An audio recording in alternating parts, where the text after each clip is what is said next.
sobre Deus conhece você.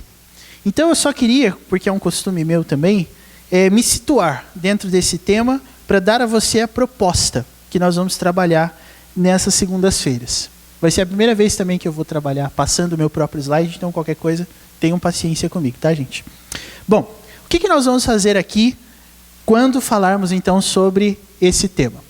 Eu vou trabalhar com a ideia de que o fato de Deus nos conhecer não é uma tese que eu vou defender. Ou seja, eu não estou querendo, ao falar desse tema, provar que Deus nos conhece. Eu vou partir do princípio que isso já é um fato. E isso vai ficar claro ao longo de todo o nosso estudo. Não estou querendo aqui usar a Bíblia para provar que isso é verdade. Eu já parto do princípio que isso é verdade. E, diante disso, o que nós vamos fazer então? Nós vamos dar 3 meios, de forma bem presbiteriana, 3 pontinhos, um hoje, um semana que vem e um na última segunda-feira de julho, que vai dar 3 meios pelos quais a gente pode perceber que Deus nos conhece. E são eles, então, os seguintes. Esse é o nosso tema. O nosso primeiro meio, se ele aparecer aí... apareceu. Deus nos conhece porque a Bíblia diz que Ele conhece a nossa estrutura. Tá certo? Semana que vem, se Deus nos permitir, a gente vai falar sobre Deus nos conhece porque Ele é onisciente. Tá certo? E, por fim, na última semana, a gente vai falar que Deus nos conhece porque Ele sabe que eu sei que Ele me conhece. Então, só para ficar claro, vocês estão vendo aqui aquela parte em vermelhinho que está aparecendo? Todo mundo está enxergando? Todo mundo está enxergando? Então, vamos ler comigo? Deus conhece você, ok? Deus nos conhece porque Ele conhece a nossa, porque Ele também é, e porque Ele sabe que eu sei disso, tá certo? Cada segunda-feira que nós estivermos reunidos, o tema vai ser desenvolvido com base nesses 3 pontos. Hoje, portanto, o que nós vamos fazer? Nós vamos falar que Deus conhece a nossa estrutura. E o que eu quero dizer quando eu digo estrutura? O ser humano não é uma construção civil. A construção civil tem uma estrutura. Ela tem uma planta, ela tem um alicerce e a partir dali ela vai se desenvolvendo. O ser humano não é desenvolvido assim. Mas isso não quer dizer que o ser humano também não possa ser definido. E essa é uma das coisas mais interessantes que você vai encontrar na Bíblia. Porque muitas pessoas dizem que é difícil nós situarmos o ser humano de uma forma geral, porque cada ser humano é diferente. Se nós olharmos para todos os que aqui estão, nós vamos ver pessoas de diferentes idades, de diferentes contextos sociais, de diferentes contextos econômicos, de diferentes pensamentos. Então, se eu disser, por exemplo, o ser humano gosta da cor amarela, você pode não concordar, porque talvez você não goste da cor amarela. Mas algo interessante sobre a Bíblia é que ela tem uma explicação pela qual essas personalidades podem ser justificadas. O que a Bíblia quer dizer com estrutura? A Bíblia está falando de um elemento básico que está presente em você, que está presente não só em você, mas em qualquer pessoa que existe, existiu ou ainda vai existir sobre essa terra. É isso que faz com que Deus nos conheça. Hoje nós vamos falar sobre isso. Quando a gente fala sobre esse fato de Deus nos conhecer, a onisciência é a primeira coisa. Mas veja como a onisciência é interessante. Se você for definir onisciência, eu não estou dando spoiler nenhum da semana que vem, tá? Eu só estou querendo identificar você dentro daquilo que eu estou pretendendo falar. O que é onisciência? O que é onisciência? Se a gente fala que Deus é onisciente, isso significa o quê? Que Deus sabe de todas as coisas. Aí eu te pergunto, por que Ele sabe de todas as coisas? Como Ele sabe, não dá para saber. Porque a gente lê um salmo que diz, esse conhecimento é maravilhoso demais para mim. Eu não tenho como quantificar esse conhecimento que Deus tem e nem saber como é que Deus sabe para fazer tudo isso. Mas aí eu pergunto diferente. Por quê que Deus sabe de todas as coisas?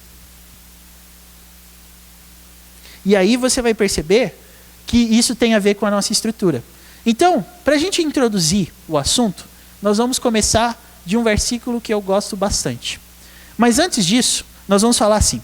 Todas as vezes que você fala, Deus te conhece, as pessoas entendem isso de pelo menos duas formas diferentes, tá? A primeira forma é que Deus nos conhecer para algumas pessoas tem a ver com intimidade. Então, quando a gente fala que Deus te conhece, às vezes as pessoas entendem isso de uma forma positiva. Elas entendem isso como um consolo para a vida delas. Elas entendem isso como algo bom, porque é sinal que esse Deus se relaciona com você. Porque, afinal de contas, como é que você pode conhecer alguém com quem você não se relaciona? Então, isso pode ser interpretado dessa forma. Só que também tem uma outra interpretação que é tão curiosa quanto.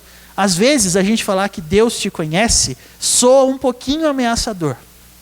Eu gostava muito quando eu me encontrava com algumas pessoas, na época da minha adolescência, a gente tinha um conselheiro, um presbítero conselheiro, naquela época, e ele, sempre que a gente saía da igreja para ir para um outro lugar, ele falava assim para a gente: Deus está vendo. Deus está vendo.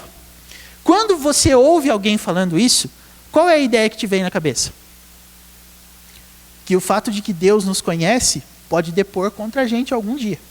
Porque ninguém vai saber o que a gente está fazendo, mas Deus sabe. E qual desses dois sentidos vocês acham que é mais comum as pessoas entenderem quando elas ouvem falar que Deus as conhece? O primeiro ou o segundo? O primeiro ou o segundo? Então vamos fazer o seguinte: quem acha que é o primeiro? Quem acha que é o segundo? Sempre tem os que não acham nada. Em toda igreja, em todo lugar. Mas vamos partir do princípio que a maioria venceu e todo mundo acha, ou pelo menos na maioria das vezes, o fato de que Deus nos conhece é algo ameaçador. Eu te pergunto, por que que isso dá tanto medo nas pessoas? É sinal de que tem alguma coisa errada, não tem? Se por acaso eu dizer que Deus está vendo o que você está fazendo e você ficar meio preocupado com isso, é sinal de que tem algumas coisas aí que não estão caminhando como deveriam caminhar, pelo menos do ponto de vista bíblico. Porque Deus é bom, Deus é justo e Deus é santo, só que Ele nos vê. E se Ele nos vê, nós temos que tomar cuidado. Porque se Ele nos vê, isso significa que Ele consegue nos enxergar nos momentos mais particulares da nossa existência. Quando nós estamos elucubrando sozinhos coisas, quando nós nos deitamos à noite, damos aquela última checadinha no celular e começamos a pensar na vida antes de dormir, Deus está presente nesses momentos. Só que, por que isso é tão ameaçador na maioria dos casos e para a maioria das pessoas? Vamos pensar um pouquinho. Dizer, Deus te conhece, hein? Você não vai falar amém, aleluia, glória a Deus, mas você vai falar, mas por que você está falando isso? Geralmente é assim que funciona. Qualquer pessoa que você cumprimente falando isso, vai reagir dessa forma, na maioria dos casos. Por que é assim, gente? Isso é que torna esse assunto interessante. Porque o Deus que é bom, todo-poderoso, Criador dos céus e da terra, é um Deus que a gente não quer ver perto em alguns momentos. É um Deus que a gente não gostaria que Ele fosse como Ele é. Onisciente, conhecedor de todas as coisas. Mas o fato é que Ele é. E se Ele é, algumas coisas precisam ficar claras. Dito isso, você vai perceber o seguinte: tem algumas coisas dentro do Evangelho, dentro desse contexto, que a gente precisa olhar bem e pensar bem. Eu não sei se você já leu esse texto na Bíblia. Aqui na Filadélfia, as pessoas já leram. Podem ser que elas não lembrem, mas elas já leram, porque a gente está expondo Romanos aqui. Olha só o que Romanos 2,16 diz. Vamos ler? No dia em que Deus, por meio de Cristo Jesus, julgar os segredos dos homens de conformidade com o meu Evangelho. Gente, isso aqui é fantástico. Porque nesse versículo eu identifico pelo menos duas coisas que eu gosto. Uma que está em vermelhinho ali, que está destacado, e uma que não está, mas que eu acho que é prova do quanto Paulo era uma pessoa ousada na pregação da palavra. Porque ele diz assim, de conformidade com o meu Evangelho. Então, sabe o que isso quer dizer? Quer dizer que Paulo tinha tanta certeza que ele estava no caminho certo. Paulo tinha tanta certeza que ele estava defendendo o ponto de vista correto, que ele não temia dizer que Deus vai julgar a humanidade toda e os segredos dos homens a partir do Evangelho que ele pregava. E isso é muito importante ser dito, porque a carta aos Romanos, como a gente sabe aqui na igreja, mas para quem não sabe ou para quem já esqueceu, é uma carta missionária. A carta de Paulo aos Romanos foi a última carta que Paulo escreveu em vida, e ele só escreveu essa carta porque ele queria apoio da igreja de Roma para pregar o evangelho numa localidade daquele tempo que ainda não havia recebido a pregação, que era a Espanha. Você vai ver isso em Romanos capítulo 15. Ele está querendo passar com aqueles irmãos de Roma todo o evangelho que ele defendia para que ele pudesse anunciá-lo para aqueles irmãos que ainda estavam para ser chamados na Espanha. E sabe o que é o mais interessante? Romanos é um tratado teológico muito consistente, o maior de todos que existem na Bíblia. Se você quer saber os pontos básicos da teologia, os 5 pontos do calvinismo estão em Romanos. Claro que Paulo não era calvinista, porque o calvinismo é muito tempo depois. Mas a gente pode dizer que Paulo acreditava nas coisas que mais à frente vieram a se chamar de calvinismo. Mas veja, não é interessante você ter 10 capítulos em Romanos, ou melhor, 11 capítulos em Romanos, de pura teologia, sendo que a carta era missionária? Ou seja, como é que você faz missões? Você faz missões pregando o evangelho. Paulo tinha essa certeza. E ele tinha tanto essa certeza que ele dizia coisas como essas. O meu evangelho é o evangelho que vai julgar os segredos dos homens. Mas para o nosso estudo aqui, veja, o que está em vermelhinho ali diz respeito a uma coisa interessante também, não diz? Porque você tem segredos. Pode ser que eu não te conheça a fundo para afirmar isso, mas como é a Bíblia que está dizendo, eu posso me valer disso para olhar para você e dizer, você tem segredos. E não são segredos do tipo de quem você gosta, ou coisas que os seus pais não sabem que você fez. Pode ser que seja isso também, mas existem outros pensamentos que as pessoas nem sonham que você tem, mas você tem. E Deus não só conhece, como Ele também vai, qual que é a primeira palavrinha em vermelho ali? Julgar esses segredos. Olha que coisa interessante. O segredo vem de uma palavrinha grega chamada kriptos. Isso significa, literalmente, o que está oculto. O texto grego correspondente a esse versículo, você vai achar esse termo ali, ó, kriptos. O que significa kriptos? Tudo que está escondido. Deus trará à tona tudo que está escondido, inclusive os meus segredos. Isso te dá medo? Eu confesso que me dá medo, porque Deus vai fazer isso aparecer. E aí nós vamos fazer uma pausa aqui antes de continuar e perguntar, fazer uma perguntinha básica. Você tem segredos de que tipo? Quais são os seus? Pode ser que os seus melhores amigos não saibam, mas você tem. Te pergunto, de que natureza eles são? Quais são os seus segredos? Quais são as coisas que estão ocultas dentro de você? Quais são os pensamentos que as pessoas nem imaginam que você tem? Deus vai fazer tudo isso aparecer, mas Ele vai julgar o que está oculto no coração do homem. Isso te dá medo? Eu sei que dá medo. Você não disse assim ou assim, mas eu sei que dá medo. Eu sei que dá medo, sabe por quê? Por causa dessas coisas que a gente vai ver aqui, ó. Nós temos que considerar algumas coisas diante disso. Veja, Paulo sabia de algumas coisas e ele compartilha isso com a gente. Primeiro, o evangelho é uma mensagem que tem a ver com todos os setores da sua vida, mesmo aqueles que não aparecem visivelmente. O evangelho de Cristo Jesus não é um mero programa, não é um mero exercício de dons, mas é algo que diz respeito às coisas mais ocultas que existem dentro de nós. O evangelho já chegou lá na sua vida hoje? Porque se não chegou, então eu quero dizer uma coisa para você. Você deve ter alguns segredos, e esses segredos estão tão bem guardados que a sua vida na igreja não os atinge. E isso significa que se esse segredo tiver a ver com uma atitude que nós temos e não queremos mudar, é a nossa salvaguarda. Eu vou até um ponto, passando desse ponto eu não vou mais. Todos nós caminhamos assim, mas o evangelho tem a ver com isso. Deus vai julgar os segredos dos homens. Mais uma coisa, se os nossos segredos são passíveis de serem julgados, sabe o que isso quer dizer? Que eles não são neutros. Porque se você for observar a palavra julgar, ela tem um sentido básico, que é atribuir valor. E o que é atribuir valor? É você dizer se é bom ou se não é. É você dizer se é ruim ou se não é. É você dizer se gostou ou se não gostou. É isso que na filosofia se chama atribuir valor. É você atribuir uma qualidade para aquilo. Isso é julgar. Quando você emite um julgamento sobre alguma coisa, você está dando uma opinião sobre aquilo. E veja, Deus vai emitir opiniões sobre os nossos segredos. Sabe o que isso quer dizer? Que não existe segredo neutro. Todas as coisas que você pensa, as que estão e as que não estão aparecendo, têm um peso diante de Deus. Certo ou errado? Bom ou mal?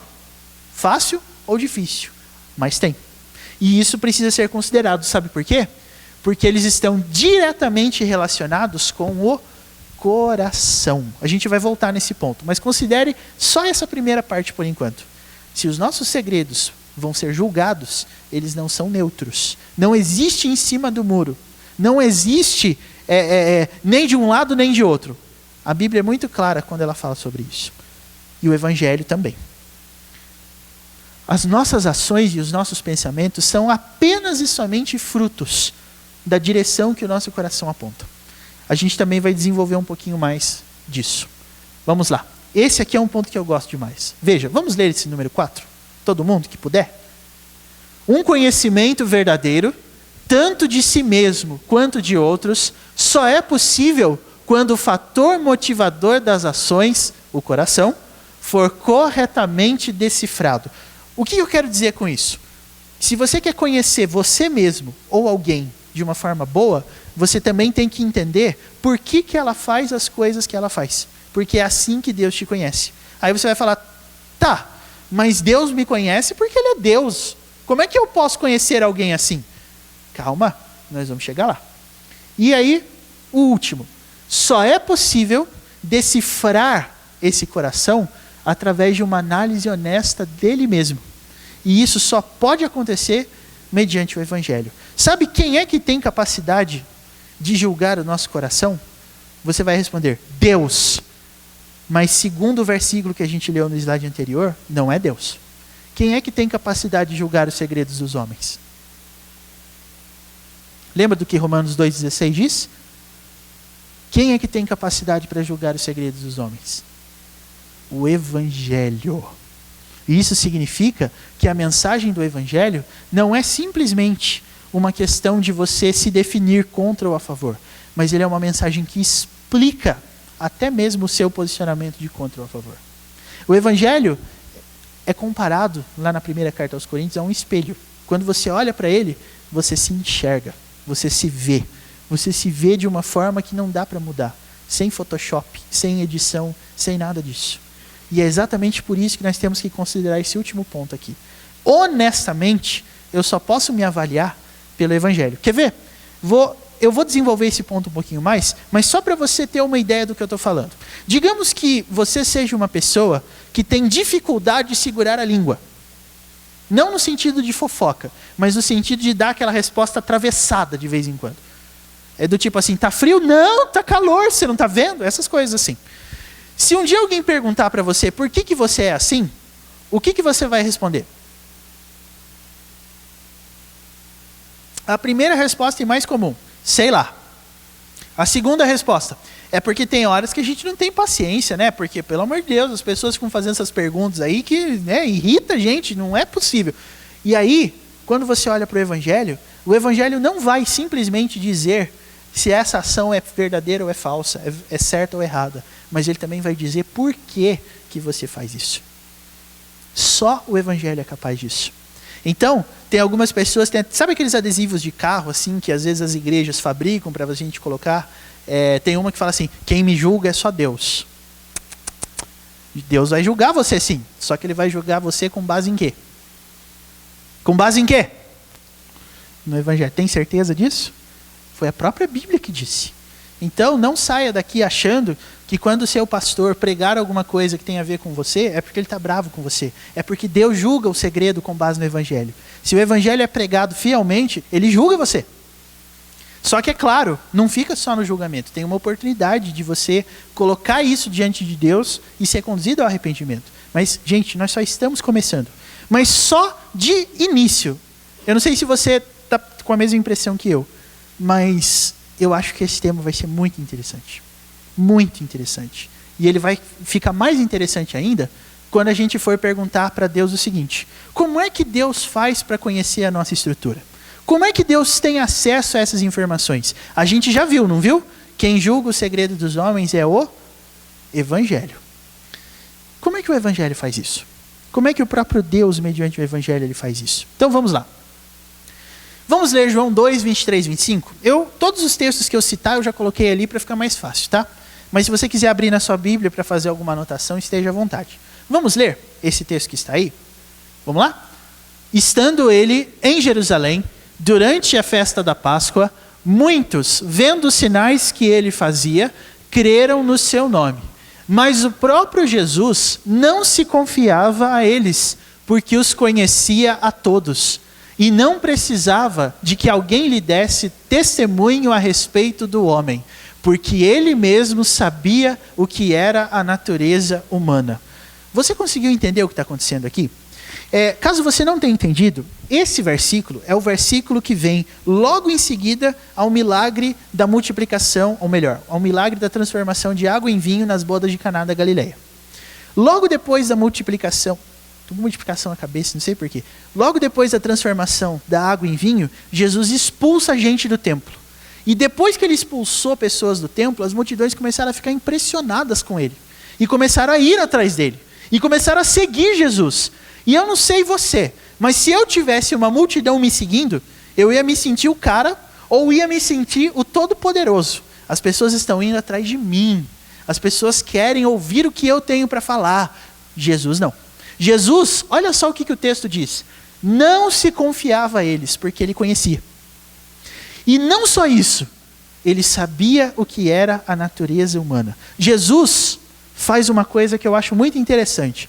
E a gente vai falar um pouquinho sobre ela. O verbo conhecer e o verbo saber, que estão destacados ali no vermelhinho, são o mesmo verbo no texto grego, gnosko, de onde vem a palavra gnosticismo, que tem a ver com aquela heresia antiga do século I. Mas, o que gnosko quer dizer? É conhecer ou ter certeza. Então, se você fosse ler o versículo com essa tradução, ficaria assim, ó. O próprio Jesus não se confiava a eles porque ele tinha certeza de todos, de uma forma mais literalizada. Ou seja, Jesus tinha certeza de que ele estava lidando com pessoas que faziam parte daquele grupo. Ele conhecia a natureza humana porque ele tinha certeza do que ela era. Mais uma, vamos lá. Aí, natureza humana. O que essa natureza humana é? Natureza humana é uma tradução do termo grego anthropos, ok? E o que significa anthropos? Raça humana ou humanidade. Só isso. Então, olha só o que nós estamos vendo aqui. Nós estamos vendo, em outras palavras, Jesus julgando uma parte pela análise que ele tinha do todo. Jesus estava julgando aquela multidão por causa do que ele conhecia sobre o homem. Eu não sei se você já parou para pensar nisso, mas se fosse no nosso contexto, Jesus seria tido como hipócrita. Por quê? Porque o que Jesus fazia era assim. A lógica de Jesus era assim. O homem é enganoso. Fulano de tal é um homem. Logo, fulano de tal é enganoso. É isso que Jesus fazia. Se eu, por acaso, um dia sofrer uma decepção na vida, e eu chegar à conclusão de que toda a igreja reservará decepções para mim, e por isso eu não quero mais saber de igreja, eu estaria fazendo um julgamento totalmente equivocado. Porque não é toda a igreja. Mas Jesus se valeu de um princípio geral para julgar uma parte. Não sei se você está entendendo a maravilha que existe nisso. Porque Jesus demonstrou ter um conhecimento em relação à multidão, não de maneira específica. Então, quando Jesus falava que ele não confiava no homem porque ele sabia o que era a natureza humana, ele não estava falando daquela multidão, mas ele estava falando de qualquer multidão que tivesse ido atrás dele. Se a multidão em questão fôssemos nós, Jesus teria a mesma impressão. Jesus não estava julgando aquele público em específico, mas ele estava aplicando naquele público um conhecimento geral sobre a humanidade. Mais para frente, você vai ver outra coisa. Olha só, ele não confiava naquela multidão porque ele sabia que o ser humano tem motivações egoístas. Jesus sabia disso. Agora, se eu disser que eu não quero ter amigos porque o ser humano é egoísta, eu estarei caminhando num sentido certo ou errado? Tive uma decepção com um amigo, ele quis só me enrolar, aí eu digo, tá bom, então eu não quero mais ter amigos, eu não quero mais me relacionar, porque o ser humano é enganoso, o ser humano é corrupto. Eu estaria certo ou errado de fazer isso? Certo ou errado? Errado. É o que vocês disseram. Mas foi o que Jesus fez, não foi? E agora? Será que nós vamos dar razão então para as pessoas que falam, eu não quero mais igreja, eu não quero mais ir na igreja, eu quero ficar em casa, porque a igreja é isso, porque a igreja é aquilo. Nós vamos dar razão para essas pessoas? Imagina só, por isso que a gente tem que explicar bem as coisas, né? Mais uma. Como é que Jesus poderia julgar aquela multidão baseada em conhecimento geral? Como é que ele podia fazer isso? E aí é que está. A resposta para essa pergunta é que Deus nos conhece. Mas Ele conhece a nossa estrutura. Sabe por que Jesus podia fazer isso? Por causa de algumas coisas que eu vou mostrar para você, se a gente conseguimos. Você vai perceber que esse conhecimento é um conhecimento que a Bíblia inteira diz a mesma coisa sobre o assunto. Quer ver só? Eu vou mostrar isso para você. Eu estou andando meio rápido porque tem bastante coisa, viu, gente? Mas veja só. Salmo 103,14 diz o quê? Pois Ele conhece a nossa estrutura e sabe que nós somos pó. Esse é um versículo que fala de uma parte ou de um todo? Jesus está falando, ou melhor, a Bíblia está falando nesse versículo de todo mundo ou de uma parte desse todo mundo? Hã? De todo mundo, eu também acho. Olha só, esse a gente leu, né? Sonda-me, ó Deus, e conhece o meu coração. Prova-me e conhece os meus pensamentos. Salmo 139, 23. Deus conhece o pensamento de alguns ou de todos? Deus conhece o coração de alguns ou de todos? Mais um. Jesus, porém, conhecendo-lhes os pensamentos, disse: por que cogitais o mal no vosso coração? Mateus 9, 4. Isso é algo que diz respeito a todo mundo ou uma parte desse todo mundo? É porque agora tem um juiz de valor ali, né? Cogitar o mal. É uma parte ou é todo mundo? Mais um versículo aí. Esse aqui é legal. Tu, pois, que ensinas a outrem, esse é Paulo falando, não te ensinas a ti mesmo? Tu que pregas que não se deve furtar, furtas? Dizes que não se deve cometer adultério e o cometes? Abominas os ídolos e lhes roubas os templos? Romanos 2, 21, 22. Agora, quem disse isso não é Jesus, mas é Paulo. E aí eu quero perguntar para você, como é que Paulo sabia que aquele público para o qual ele estava escrevendo fazia essas coisas?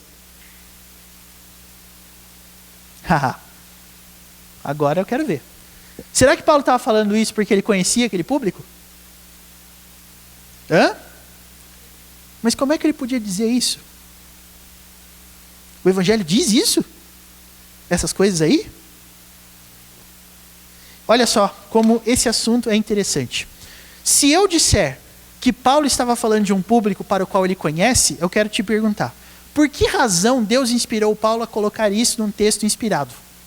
Por que hoje nós estamos lendo isso e a gente vai ler essas coisas só para a gente saber que aquele público era assim? É um dado histórico? Não, gente, esse é um texto inspirado por Deus, ele vale para hoje também. Então isso só pode ter outra explicação. E sabe qual é a explicação? Aqui na igreja a gente já falou isso no domingo de manhã também. Mas caso você não lembre, sabe como é que Paulo tinha condições de falar isso?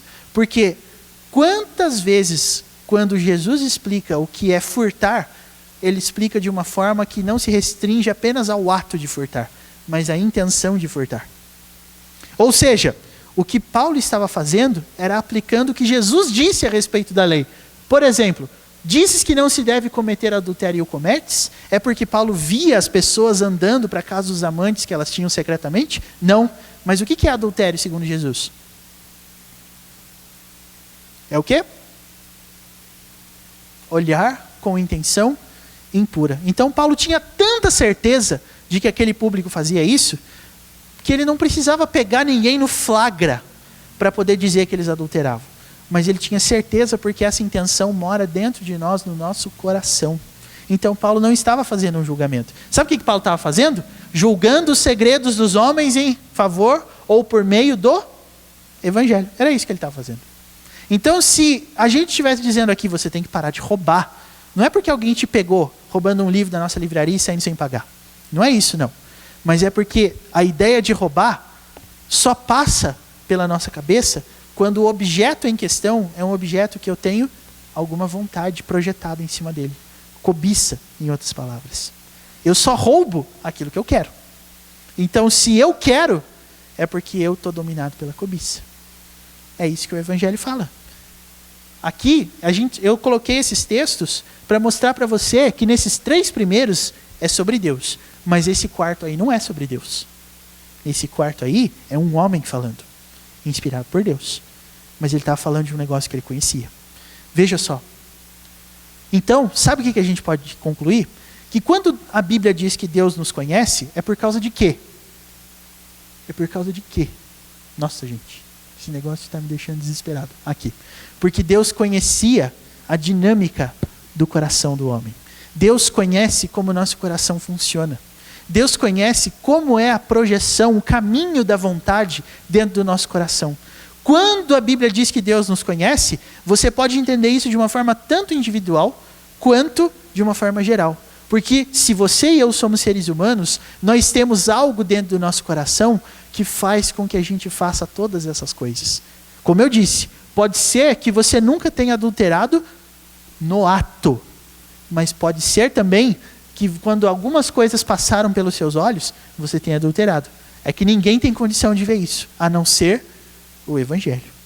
Então, o conhecimento que Deus tem sobre nós, seres humanos, diz respeito a isso. Deus conhece o nosso coração. E aí, nós vamos falar de um tema que eu gosto muito de falar, que é exatamente esse. Veja só, Deus nos conhece individualmente porque Ele nos conhece como raça. Ou seja, Deus tem o manual de instrução. Deus tem o funcionamento, a planta do ser humano dentro dele. Deus tem. E por isso, e por quê? Porque Ele sabe que tudo que nós fazemos provém do coração. Talvez você não saiba disso, mas a Bíblia diz que acontece isso. É por isso que Deus nos conhece. Vamos ler mais um? Se conseguirmos, né? Aqui. Deus sabe que o coração do homem está escravo da própria vontade dele.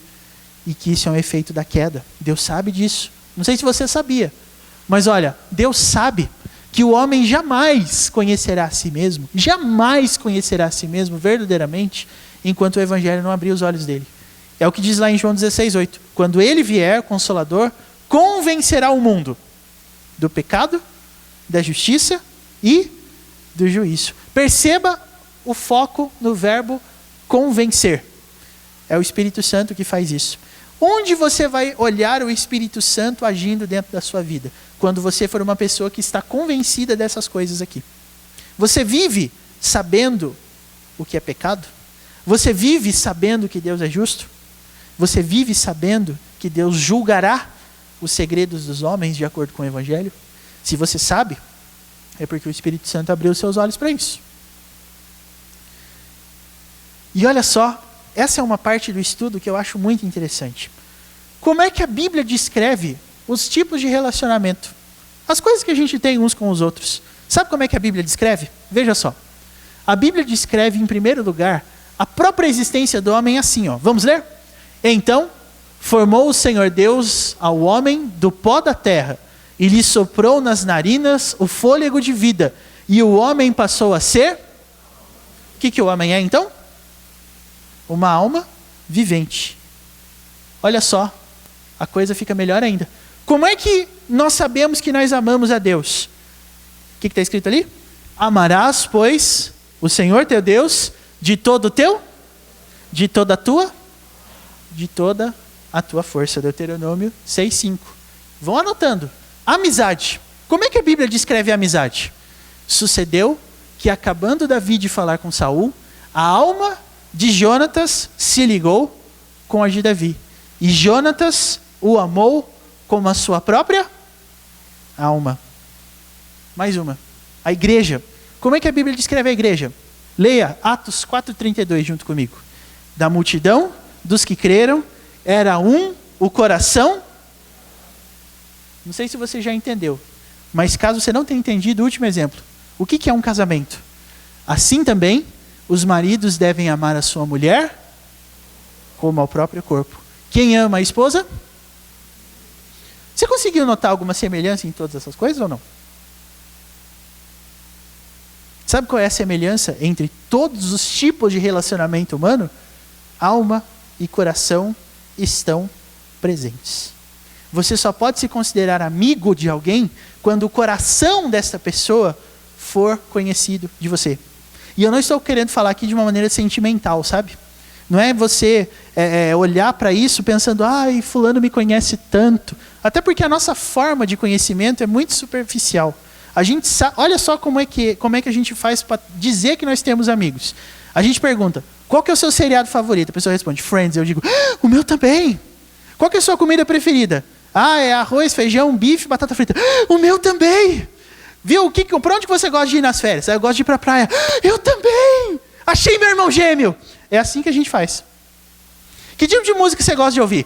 O estilo tal. Cara, eu também. Impressionante. Eu estou impressionado. Onde que você mora? Em Itapeva. Cara, eu também, velho. E assim por diante. Isso a gente chama de amizade.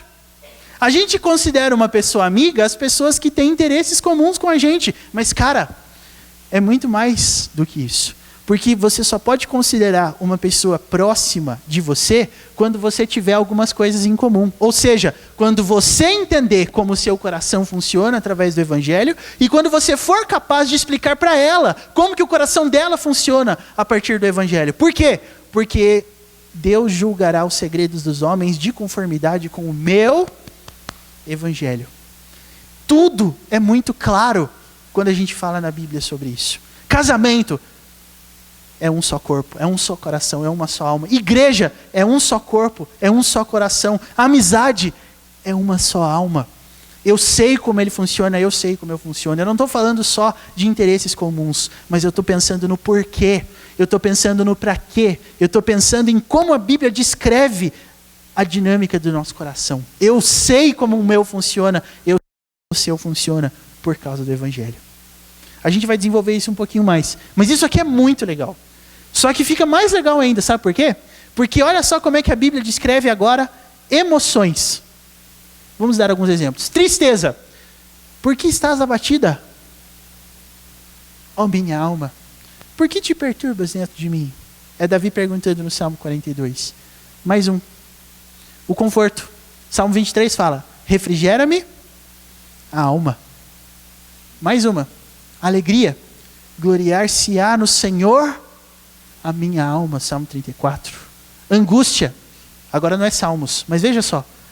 E é interessante falar isso, porque não são só os Salmos que usam isso. E o fato de não ser só os Salmos, mas também outros escritores da Bíblia mostram que essa forma de se comunicar não é poesia, não é poético, mas é como Deus enxerga as coisas. Olha só, angústia, Ana chorando, pedindo a Deus um filho. Olha só como é que o escritor descreve essa cena. Levantou-se Ana e com o que ela tinha? Amargura de alma, orou ao Senhor e chorou abundantemente. Está lá em 1 Samuel 1,10. Paixão. Veja só um caso de paixão.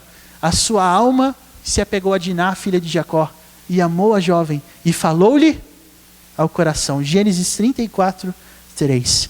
É muito fácil você olhar para isso aqui e achar que esse sentido de paixão é o sentido que eu tenho que buscar. Quando aquela pessoa fala, parece que o meu coração dá voltas, parece que eu passo mal, eu perco a respiração, meu Deus. Gente, vou dar uma dica para você, isso acaba. Um dia isso acaba. Confie em mim, um dia isso acaba. O que a Bíblia está falando nesse caso aqui? A Bíblia está falando de alguém que não só teve apego em relação a alguém, como se identificou na própria maneira de ser e na própria maneira de agir.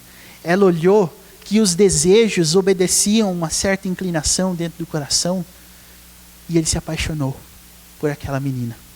A história de Diná, filha de Jacó, É uma história muito complicada, viu? Se vocês um dia tiverem a curiosidade de ler, vocês vão ver que a história envolvendo mulheres nessa família é uma história triste, envolvendo incesto e um monte de coisa. E a grande verdade é a seguinte: e ele falou-lhe ao coração. Sabe o que é isso? Não é falar palavras que possam conquistar, não. Mas falar ao coração nesse contexto significa: vamos, eu quero convencer você a fazer alguma coisa que nós não podemos. Eu quero convencer você a fazer alguma coisa que não se pode ser feita, mas porque eu sei que você quer e porque eu também quero. Esse é o tipo de paixão arrebatadora que o nosso mundo, e talvez muita gente dentro da igreja esteja buscando. Mas não é isso que a Bíblia descreve como ideal. Isso aqui é uma forma da Bíblia descrever como que a gente funciona. Quer ver? Os maus desejos são assim também. Assim também, os maridos devem amar a sua mulher como ao próprio corpo. Onde que tem mau desejo nisso aí? É só você ver o seguinte: use a lógica contrária. Quando você ama a si mesmo dentro de um casamento, você também está amando a sua própria mulher. Só que hoje em dia, essas coisas não andam juntas. E quando eu digo hoje em dia, não estou falando de século 21. Eu estou falando que o ritmo normal das coisas não é assim. Pensar em mim mesmo dentro de um casamento significa literalmente pensar em mim. É por isso que os relacionamentos não dão certo. É por isso que a gente chega numa determinada idade e fala assim: cara, eu acho que eu sou uma panela sem tampa, porque eu ainda não encontrei a minha. Mas como é que você vê relacionamento? Você vê relacionamento como uma pessoa que tem diversos itens que devem ser preenchidos, e quando você achar aquela pessoa, você diz: encontrei! E aí na primeira decepção que você tem, você fala assim: mas isso aqui não era esperado. Isso aqui eu não sabia. Isso aqui eu não conhecia. E agora? Vai continuar assim? Ou nós vamos mudar? A opção que a gente escolhe é essa? Vamos mudar. É mais fácil. Então veja como é interessante a gente usar esse tipo de raciocínio. Depois de dizer tudo isso, a gente conclui esse primeiro ponto falando assim: tudo em você, todas as coisas em você, emoção, desejo, vontade, relacionamento, tem a mesma origem: coração ou alma. A Bíblia está falando da mesma coisa quando ela usa essas duas palavras. A gente já vai explicar o que é isso. Mas o fato é, Deus nos conhece, Deus conhece a nossa estrutura, porque Ele sabe que o coração é o que determina tudo o que a gente faz. Essa é a explicação. Mais uma: Deus conhece o ser humano porque Ele conhece a estrutura da origem das ações dele, o coração. Se Deus conhece a dinâmica do coração, então Ele vai conhecer de antemão aquilo que flui dele. É basicamente o que Jesus diz assim: o que acontece quando a árvore é má? Ela dá que tipo de fruto? Uma árvore má dá frutos maus. Tem como uma árvore má dar frutos bons? Sabe o que é isso? Isso é a onisciência de Deus? É também. Mas isso é o evangelho em prova. Eu não sei se o seu coração é mau ou bom. Eu vou descobrir isso através dos frutos que você dá. Jesus disse lá em Mateus capítulo 7, pelos frutos os conhecereis. Então, é possível saber sim. Se a gente entra nessa jogada de só Deus me julga, só Deus me vê, só Deus me conhece, nós estamos negando uma verdade inalienável do Evangelho. Ele é um instrumento que julga a nossa vida e o nosso coração. Então, se eu um dia disser que você é mau, ou que você é bom, eu não estou dizendo isso com base no que eu acho, mas eu estou dizendo isso com base no que a Bíblia diz. E é exatamente esse o ponto. Deus sabe que de um coração mau só flui coisa ruim. Deus sabe que de um coração bom só flui coisa boa. É básico, é elementar e é simples. Mas você quer ter uma ideia de como nós não sabemos isso? Vamos imaginar que você tem um grande amigo que você gosta muito, que abandonou a fé. Quando as pessoas perguntam onde ele está, o que você responde? Opção número 1, fulano realmente ele apostatou. Fulano está numa situação crítica. Ou número 2, não, fulano é crente. Ele vinha na igreja, ele cantava no coral, ele fazia o escambau aqui dentro da igreja, mas hoje ele está afastado. Fazer o quê? Está afastado. Aí eu queria te perguntar, estar afastado é ser crente ou não é ser crente? Você viu como é mais complicado? É por isso que Jesus diz assim: quem é comigo, é por mim. Quem não está comigo, não é por mim. Só isso. É muito simples, mas a gente prefere complicar um pouquinho. Sabe por quê? Porque esse tipo de julgamento para o nosso coração é muito duro. Mas por que é duro? Porque é a verdade. E já que o meu coração não aceita essas coisas, então eu tenho uma tendência natural de ignorar. Simples assim. Viu? Aquela pessoa com quem você anda junto é crente, os seus amigos lá eles são crentes, servem a Deus. Não, então, eu convidei eles para irem na igreja uma vez e eles não foram, mas eu vou continuar convidando. É assim que a gente responde a pergunta. Quer ver uma mesma resposta, só com uma pergunta diferente? Viu aquela pessoa com quem você está intentando um relacionamento aí, ela serve a Jesus? Não, ela vem comigo na igreja. Essa não foi a pergunta, não sei se você reparou. A pergunta foi, ela serve a Jesus? Essa é a pergunta. Mas a gente responde assim, não, ela vem na igreja, quando eu convidar ela vem. Gente, ela serve ou não serve? Ele serve ou não serve? Você percebeu? A verdade é uma coisa que machuca demais, mas é verdade. E é assim que o Evangelho julga os nossos segredos, irmãos. Gente que está aqui. Deus conhece. E se Ele conhece, Ele sabe o que vem. Não é necessário ser adivinho. E aqui eu não atribuo esse conhecimento de Deus à onisciência dele. Eu atribuo esse conhecimento de Deus ao Evangelho. O Evangelho diz que é assim, então não pode ser diferente. Simples assim. Eu sou crente ou não sou? Quais são as obras que você tem feito? Eu ajudo as pessoas que estão necessitadas, o mendigo bate lá na minha casa pedindo pão, eu dou pão e manteiga, eu distribuo agasalho, faço doação. A pergunta foi, que tipo de coisas provam que você serve ao Senhor? É isso ou não é? Pensa assim, sabe aqueles dias onde uma programação da igreja está prestes a acontecer, mas você não está com vontade de ir? Tem dias que acontece isso. Ai, pastor, tem dias que acontece isso sim, tá? Com vocês e comigo. Não se escandalizem, mas acontece. Nesses dias, quando você opta por não ir na igreja, o que é que você faz? Para onde você vai? Com quem você está? E o que você está fazendo? Tudo isso é junto, é um pacote só. Eu nunca vou me unir a pessoas que querem servir ao Senhor, pegá-las e ir para um outro lugar.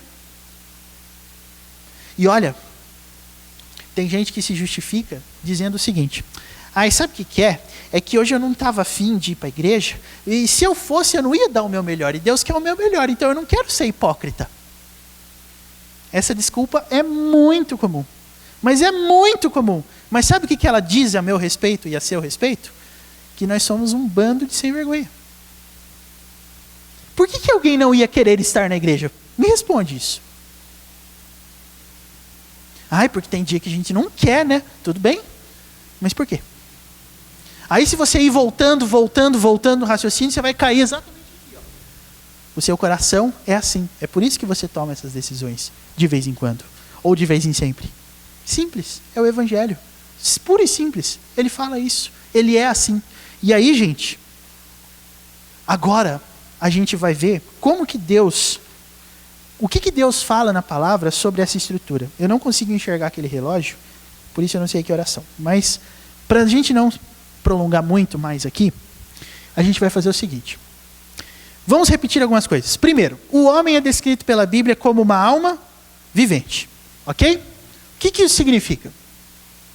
Vejam, o coração do homem é a origem de todas as suas ações, pensamentos e motivações. Provérbios 4:23 diz assim, vamos ler? Sobretudo, o que se deve guardar, guarda o coração, porque dele procedem as fontes da vida. Quando a Bíblia está falando de coração, ela está falando deste? Obviamente não. Quando a Bíblia está falando de coração, ela não está falando disso aqui. Existe um outro versículo da Bíblia que fala assim, guarda no coração as tuas palavras para não pecar contra ti. Salmo 119, versículo 11. Não é? Por que a Bíblia não diz guarda na mente? O que tem a ver coração nessa história toda? É porque é simples. O coração, muita gente vai ouvir isso pela 50ª vez, tenho certeza. Mas vai ouvir outra vez, tá certo? Ou vocês querem vir aqui dizer para mim como é que é? Então escuta. Então escuta. O coração, gente, na Bíblia, é como a Bíblia descreve a parte do seu corpo que reage fisicamente a um estímulo abstrato. Traduzindo, tudo aquilo que você sente você sente em um determinado lugar do corpo. Que lugar é esse? Vamos ficar de pé? Vocês aí, podem ficar de pé, vocês desse banco aí. Isso. Mostrem para a galera, onde que é o coração? Não esse aqui, né? O coração é aqui, gente. Olha, essa é a parte do corpo que a Bíblia chama de coração. Não sei se vocês sabiam disso. Por quê? Porque quando você está angustiado, aonde que dói? Dói o estômago, dói a barriga. Quando você está feliz, quando você está empolgado, aonde que dói? Dói aqui. É isso que a Bíblia chama de coração. Você já ouviu falar lá em Filipenses de entranhados afetos de misericórdia? Então, o que é entranhados afetos de misericórdia? São afetos que são tão profundos que vêm lá das suas entranhas. É isso aqui, ó, das vísceras. Dessa parte do corpo que são conhecidas como entranhas. Mas o que tem a ver isso aqui? Essa é a parte do seu corpo que reage às vontades e a desejos que você tem. E é exatamente por causa disso que Deus tem um elemento muito claro para Ele julgar as nossas vontades. Por quê que Ele pode julgar as nossas vontades e os nossos desejos? Porque, gente, estar empolgado para fazer alguma coisa e fazer alguma coisa causam exatamente a mesma sensação. Não tem diferença pensar em fazer ou fazer. A sensação é a mesma. A coisa que provoca no seu coração é a mesma. Aí eu até me permita dar um exemplo. É por isso que qualquer vício é fatal. É por isso que vício em café, vício em cigarro, vício em droga, vício em pornografia capta a gente. Porque pode ser que a gente não esteja vendo ou fazendo, mas se a gente está enxergando alguém fazer, aquilo para nós é do mesmo jeito. Quando eu estou lá todo apaixonado, pensando em um monte de coisa que eu não posso fazer, e eu assisto um filme que tem uma cena clássica de amor, nossa! Aquilo é o que eu precisava ver. Aquilo é o que eu queria ver naquele momento. É por isso que filme romântico é um filme que capta tanto a nossa atenção. Não é porque a história é bonita, mas é porque tem momentos assim. A gente não tem como fazer ou não tem como experimentar, então a gente vê aquilo e se sente satisfeito. Então a Bíblia diz, guarde o seu coração. Sabe por quê? Porque ele é a fonte da sua origem. O que faz o seu coração vibrar? São as coisas que agradam a Deus ou são as que não agradam? Esse é o negócio. E aí você vai perceber que o coração do homem, segundo a Bíblia, está inclinado ao pecado, que é descrito pela Bíblia como enganoso e desesperadamente corrupto, segundo de Jeremias 17:9. Isso quer dizer que tudo que o homem faz, deseja, pensa, é voltado para ele mesmo. A gente só faz naturalmente aquilo que a gente quer fazer. E a gente só quer fazer aquilo que não agrada a Deus. Então, traduzindo tudo isso, a tendência ao erro que todo homem possui é explicada a partir da corrupção, da origem das ações. Então, sabe por que a gente gosta de errar? Porque nós temos um coração que é voltado, que é inclinado a desejar o mal. Nós desejamos o mal porque ele nos apraz, porque ele é delicioso, porque ele nos cativa. E como diz em Tiago, ele nos atrai e seduz. É exatamente por isso que o pecado é algo comum na nossa vida, porque o nosso coração o deseja. Não é que as pessoas erram porque são ruins. As pessoas são ruins porque erram. Você pode usar qualquer raciocínio que você quiser. Não é que existem pessoas más e boas. Todas as pessoas são más porque todas elas desejam um erro em algum momento na vida. Simples assim, é isso que o Evangelho diz. Então, aí temos uma figurinha para ajudar a entender como é que funciona. Aquela bolinha é o coração. O seu coração tem um contorninho preto porque ele está dominado pelo pecado. Então, tudo aquilo que fluir dele em termos de vontade, vai fluir também pretinho, porque está contaminado pelo pecado. Então, todas as amizades que eu tenho são egoístas, todos os relacionamentos que eu faço são egoístas, todas as atitudes que eu tenho são egoístas, todos os desejos que eu tenho são egoístas. Por quê? Porque quando eu desejo e quero alguma coisa, eu não estou preocupado em agradar a Deus, mas eu estou preocupado em satisfazer o meu coração. Essa é a realidade nua e crua do Evangelho sobre mim e sobre você. E é exatamente por isso que a Bíblia descreve a conversão como uma mudança de coração.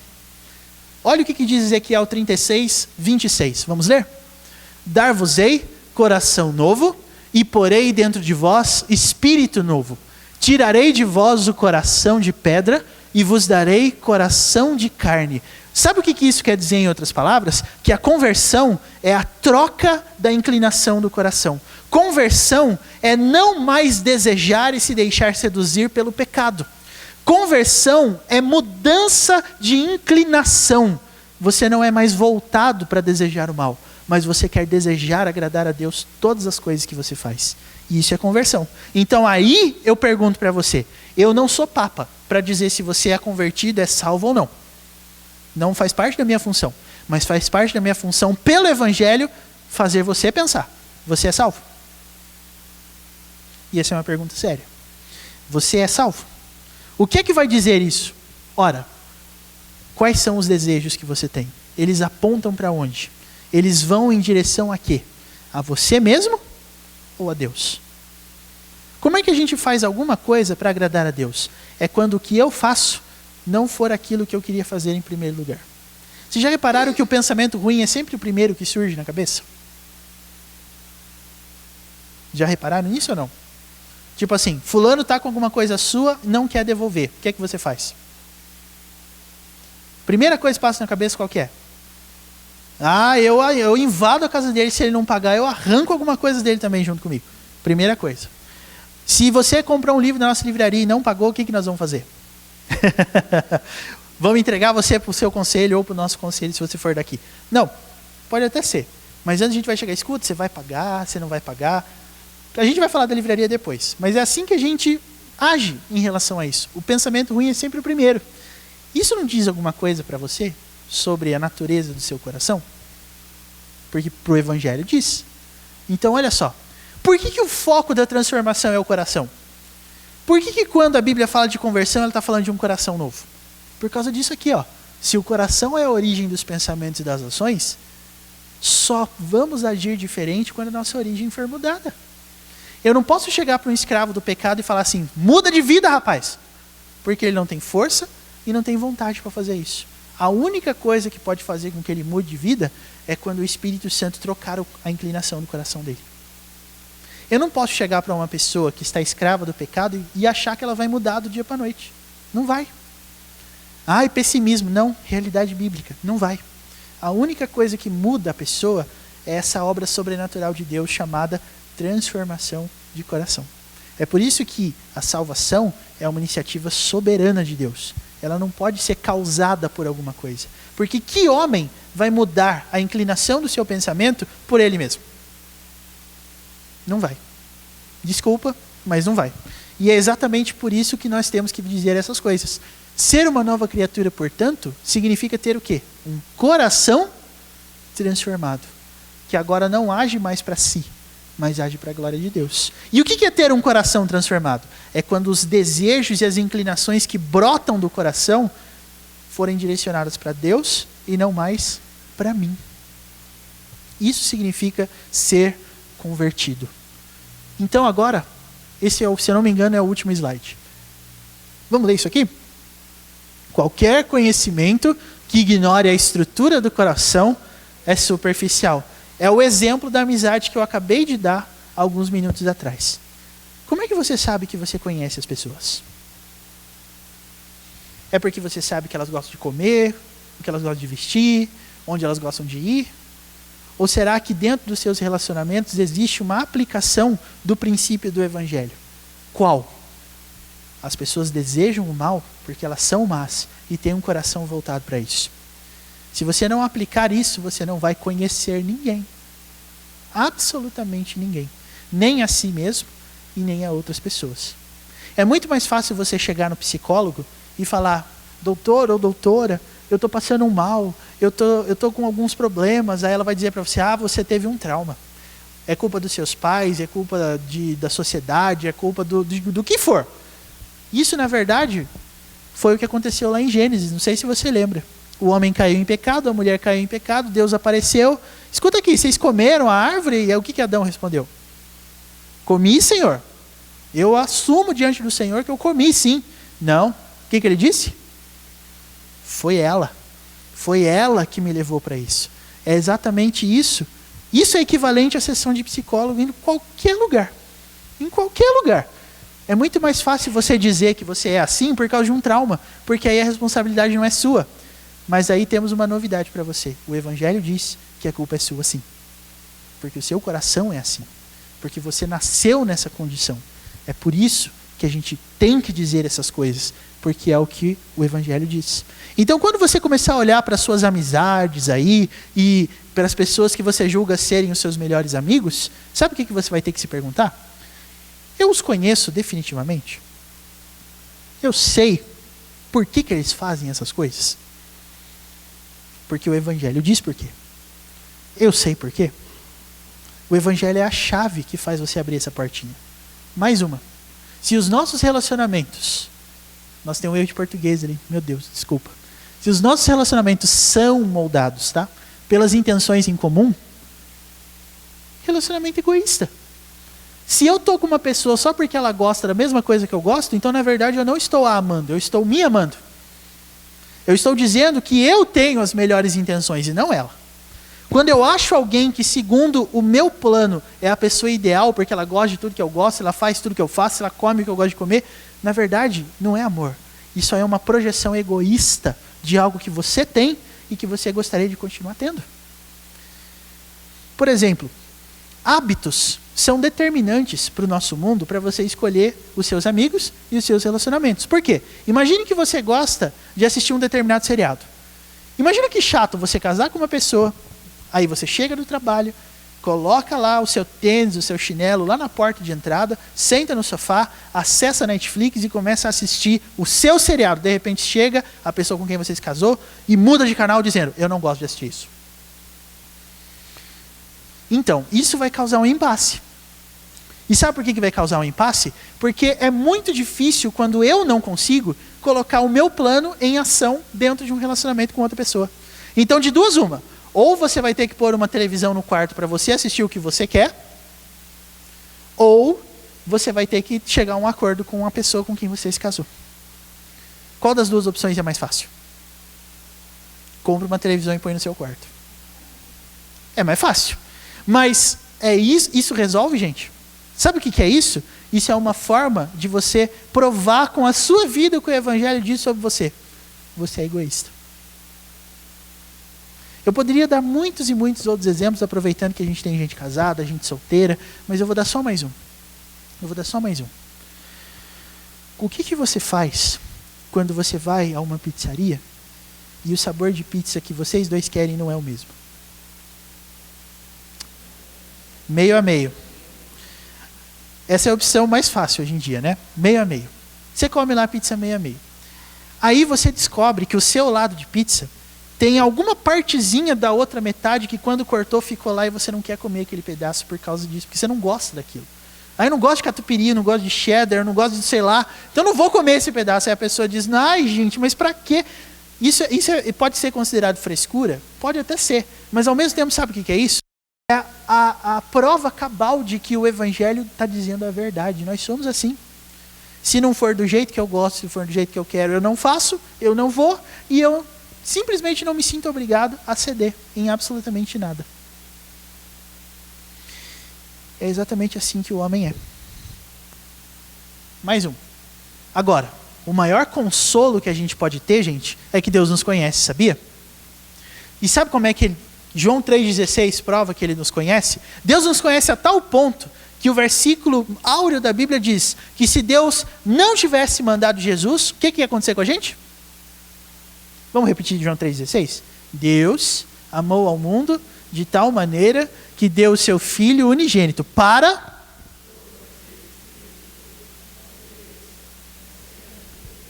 Veja, essa asseveração de João 3,16, para que todo aquele que nele crê não pereça, mas tenha vida eterna, pode ser considerada onisciência? Eu acredito que não. É aplicação simples de lógica. Um coração mau produzirá frutos maus, o salário do pecado é a morte. Ou seja, Deus sabia que se não fosse Jesus Cristo, nós continuaríamos perecendo. Mas por que ele sabe disso? Só porque ele sabe a minha vida toda? Não. É porque ele conhece a nossa estrutura. Gente, quando você usa o Evangelho, você vai perceber que alguns mistérios são aclarados. E isso é muito bom porque lá em Colossenses, a Bíblia diz que os mistérios de Deus estão revelados em Cristo. Isso quer dizer que uma parte do critério do conhecimento de Deus sobre nós é mostrada no Evangelho. As pessoas são assim e o Evangelho diz que elas são. Então agora eu desafio você a uma análise honesta de você mesmo, que só é possível por meio do Evangelho. Como é que Deus te conhece? Ele é onisciente, eu não estou negando isso. Mas hoje eu provei, ou busquei provar, que o conhecimento de Deus sobre nós é um conhecimento estrutural. Ele sabe como que o coração funciona. Aí eu te pergunto, você sabe como é que o seu funciona ou não? Você já identificou essas coisas em você? Você já viu que é assim que funciona? Vamos ver se tem mais alguma coisa aqui, porque eu não lembro se tem. Ah, tem. Mais um último ponto. Vamos ler esse último ponto? Você consegue se enxergar da mesma forma que Deus o vê? Ou seja, você se conhece verdadeiramente como Deus conhece você? Quando você olha para você mesmo, você vê o que Deus vê? Ou você vê outra coisa? Porque é isso que Deus vê. Deus vê um coração mau ou um coração regenerado. Deus vê um coração salvo ou um coração condenado. Tudo que você é resultado dessa estrutura que mora dentro de você. A inclinação das suas vontades, dos seus desejos. O que você se enxerga? Eu estou usando uma redundância para a ideia ficar clara. O que você enxerga em você quando você olha no espelho? Você enxerga quem você é? Ou você enxerga qualquer outra pessoa?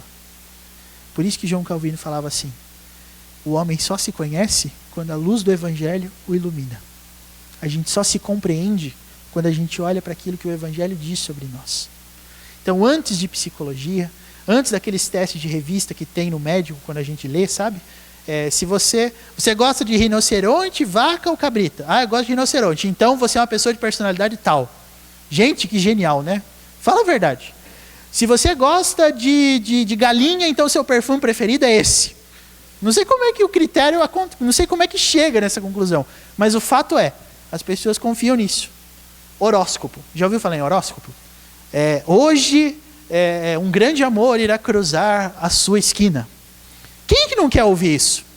Pois é, só que o Evangelho diz um negócio diferente. Enquanto você não tiver um coração transformado, você não será uma pessoa que se conhece. Essa foi a minha primeira tese. Eu vou fazer hoje uma coisa que eu não costumo fazer na segunda alternativa, que é ver se alguém tem dúvida. Alguém tem alguma dúvida? Ou uma pergunta?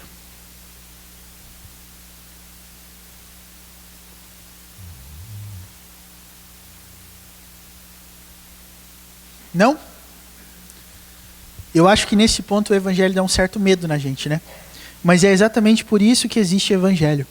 Porque só existe Evangelho quando a pessoa descobre isso. Lembra? Quando ele vier, convencerá o mundo do pecado, da justiça e do juízo. A não ser que você se veja assim, você não se conheceu e você precisa do Evangelho. E quem é que sabe que precisa do Evangelho? Deus sabe. Eu sei. O que você está vendo no espelho quando você se olha?